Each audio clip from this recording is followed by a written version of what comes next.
In January 2019, lessons incorporating same-sex relationships and transgender issues came under fire.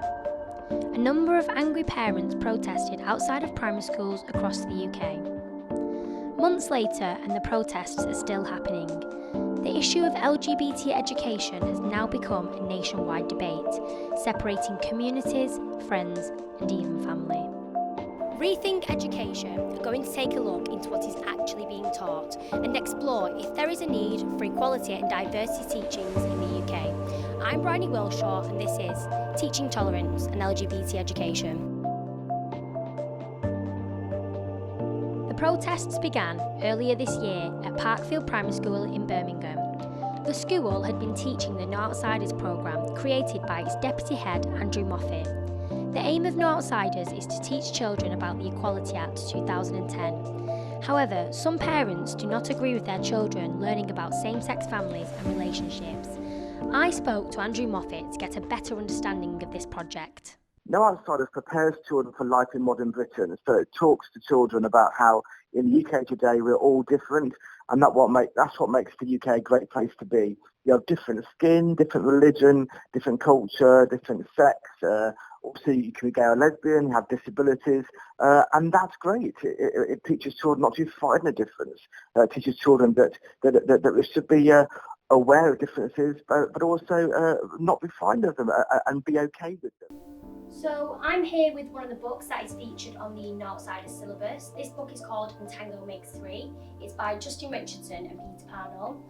This book is a true story. It's based on the tale of two male penguins who became a couple in Central Park Zoo in New York, and they raised a baby chick called Tango.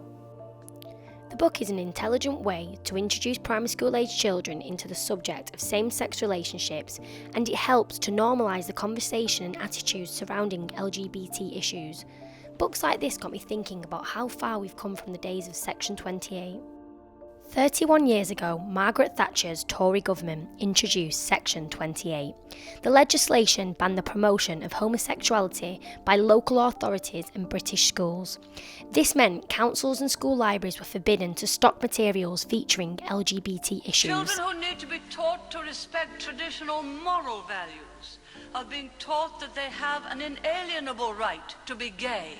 To try and understand more about society's perceptions on LGBT issues, I spoke to Professor Brian Heafy, the head of social sciences at the University of Manchester.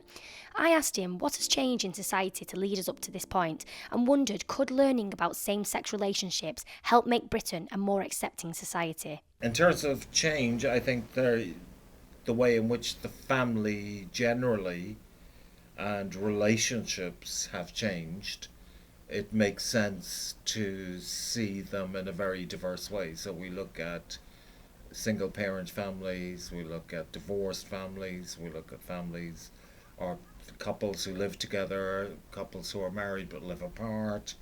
There are all kinds of relationships going on the ground, and I think the issue is the way, if you're going to accept this broader diversity of families, then why not accept lesbian and gay families? Professor Brian Heafy thinks that teaching children about LGBT issues can help reduce bullying by emphasising the similarities between families and normalising the diversities. I think it's likely that if the emphasis is on different kinds of relationships, including LGBT relationships, amongst the different kinds of heterosexual relationships that are possible, then there will be recognition of what's already happening on the ground in everyday life. And I think one of the problems at the moment that still exists is, on one hand, we have this ideal fantasy of this traditional heterosexual relationship and family, but most people's lives don't match up to that.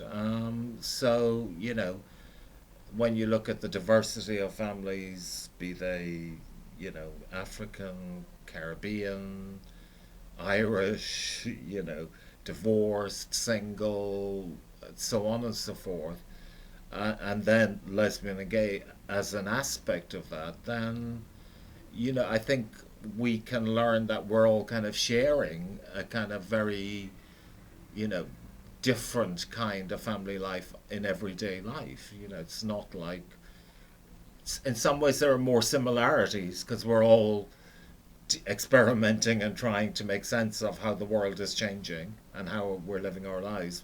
But on the other hand, there are differences, and we have to accept each other's differences to get along with each other.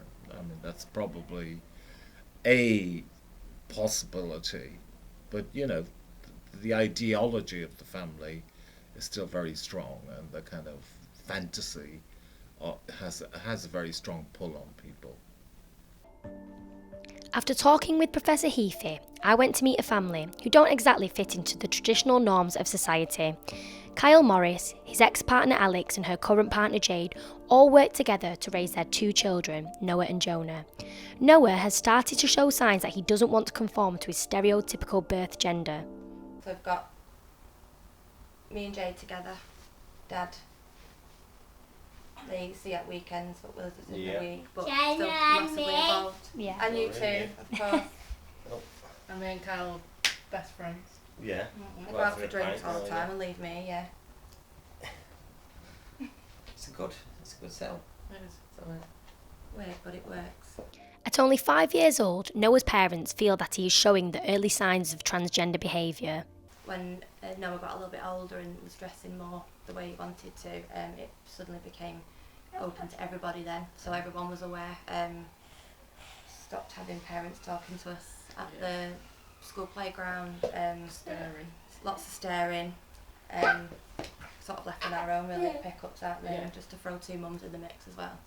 So we kind of get that sort of like, a lot, they're getting a lot better. I think they realise that their kids are brilliant with Noah and everything, so they're sort of coming around a little bit. There was a comment made by a parent to the teachers, but we're not sure what that was about, but it's getting better, I think. It's clear to see that the Morris family are really supportive of their children, and especially supportive of them learning about LGBT issues in school.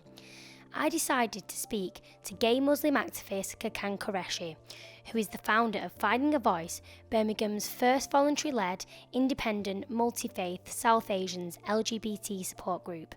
I spoke to him about LGBT education, and we discussed how it could have helped him all those years ago and how it could reduce homophobic bullying today.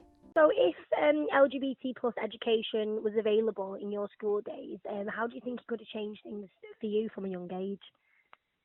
Well, I would have really appreciated, because I've thought of Andrew Moffat and Sarah Hewitt. They're friends to me now, so because I met them both and we were talking about it, and I've said to them from day one and even now that if I had that kind of education, it would have made me feel much better in myself. It would have made me feel more secure, confident and comfortable in my own skin, because that way you've got somebody that you can talk to about it, and you wouldn't feel isolated or alone, really.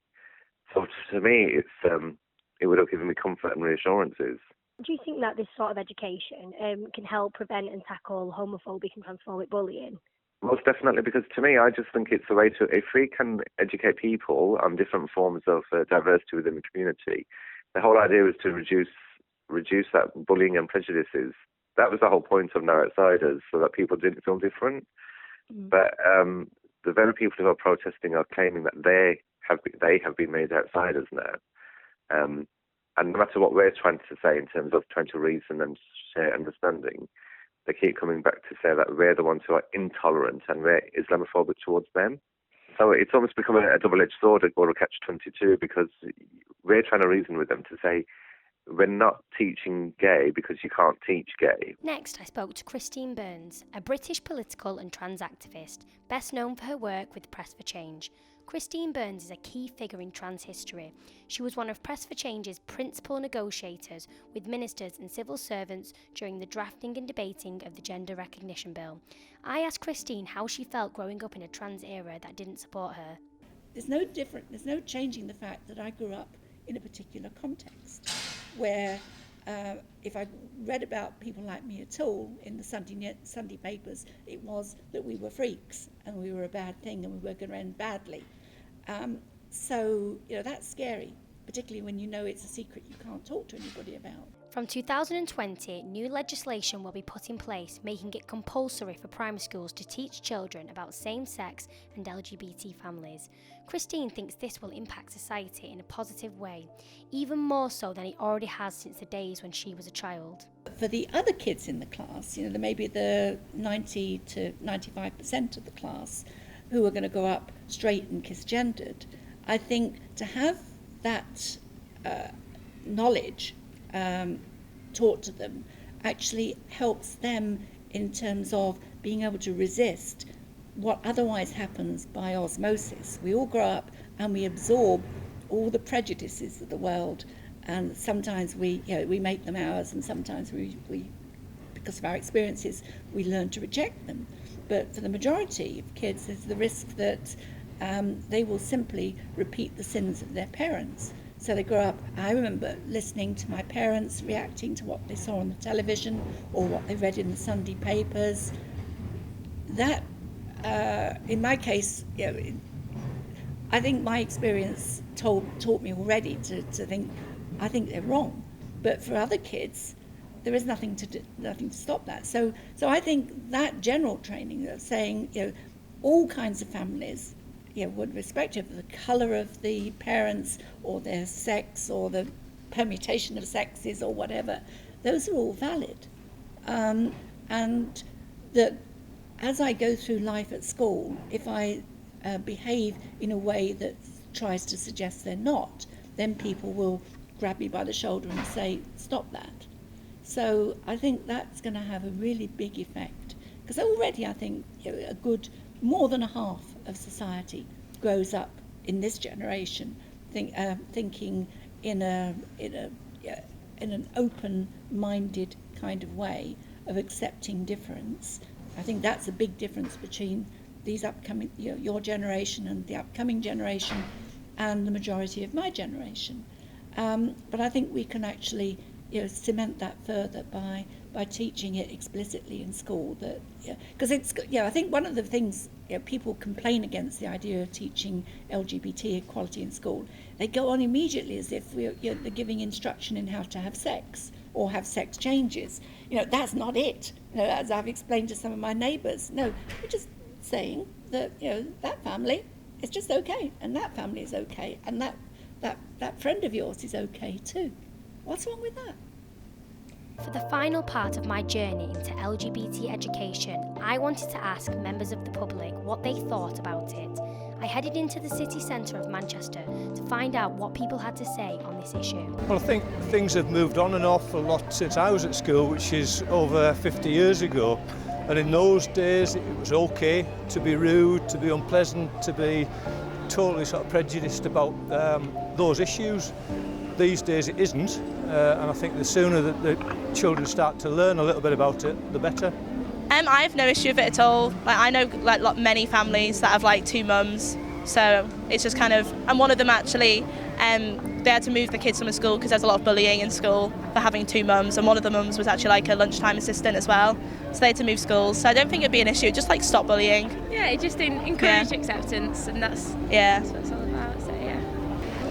I think in the same way as people are taught about different religions, that it's really important that children get to know that there's people that identify differently to them or are the same as them, and that they grow up knowing that it's perfectly normal for people to have same-sex parents, or people who have different forms of relationships, i.e. a guardian instead of a traditional caregiver, and that we are all very different, but that we all have the essential thing of being human that identifies us all together.